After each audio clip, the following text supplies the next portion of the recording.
You will regret this. Try him if you fit.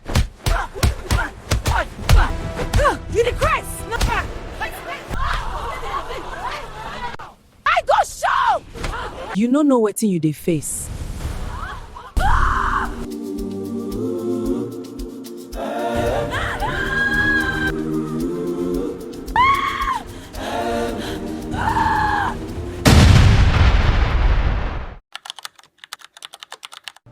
Fresh and hot, come get it. This is our special recipe packed with flavor. Want to try some? Nothing in the town smelled like Mama Shade's rice. Not the spicy grilled fish at the market, not the roasted corn by the river, not even the sweet pastries sold in the square. But Mama Shade's rice, it was different. It was soft, fragrant, and rich in color. Every plate came with perfectly cooked vegetables, bright and fresh. The aroma traveled through the air like a warm invitation. There is a saying that if you had eaten Mama Shade's rice once, you would always return. Travelers came from far away just to eat her rice. Some drove in from the neighboring state, while others walked for hours, carrying baskets and jugs just to reach her stall. Mothers brought their children, merchants came between customers to taste it. Even the market guards who had never cared much for food found themselves stopping in line. Mama Shade did not speak much. She smiled politely. She served her customers quickly and respectfully. Her large pot of rice always disappeared before midday. Omo, what does this woman put in this jollof rice? It's too delicious. Some said her rice must be magical. Others whispered that she had a secret ingredient hidden from the world. But no one could prove it, and Mama Shade never answered questions. She simply smiled, cooked, and served. Her stall had become the heart of the market. People called her food lick plate rice because people would often lick their plate after having spent all their money in ordering for multiple plates. Mama Shade sabi cook well. Omo. Mama Shade's rice was just too delicious, and as far as anyone knew, her rice was the best in the entire region. Everything went extremely well for Mama Shade until Halima arrived. Halima was ambitious. She was the type of girl that saw everything and anything as an opportunity to make it in life. She was clever and knew that selling food in the market could make her rich. When she saw Mama Shade's stall crowded with people, her heart burned with envy and possibilities. She started to imagine how much Mama Shade must be making and how she could position herself for that wealth. What is so special about her rice? She thought to herself. I'm sure my rice will taste better than hers, and all these people will soon be my customers. She smiled as she watched Mama Shade from a distance. She opened her own rice stall across the square. She bought the same pots, she cut her vegetables the same way, she even started using some of the ingredients she thought Mama Shade was using as best as she could. But something was wrong. Her rice was indeed delicious, too delicious, she thought, but to customers, her rice tasted ordinary. Customers tried it once, shook their heads, and walked across the square to Mama Shade's store. Some customers, disappointed, left entirely without paying. Halima grew frustrated. She worked from morning to night, cooking, stirring, seasoning, but her pots remained full, while Mama Shade's disappeared within minutes. Halima began to feel a strange anger inside her. Every laugh, every clink of plates at Mama Shade's stall stabbed at her heart. She could not understand it. How could one ordinary-looking woman attract everyone's attention while I'm struggling to sell 4 plates every day? Then the thoughts began.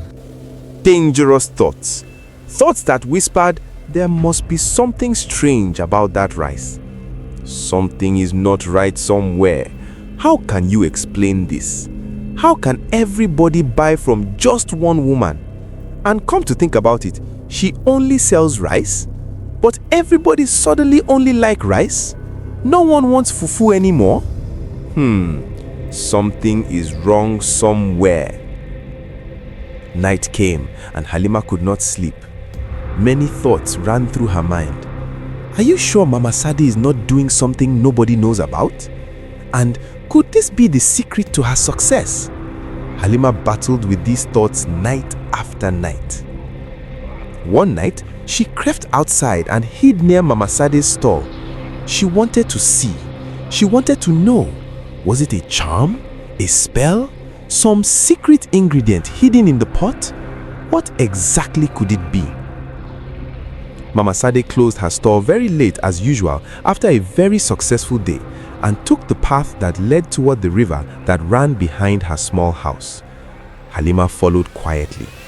She crouched behind the tall grasses, trying not to make a sound. But all she saw was Mama Sade standing by the river, looking at the water for a while and then entering into her house. No magic, no ritual, nothing. Night after night, Halima returned.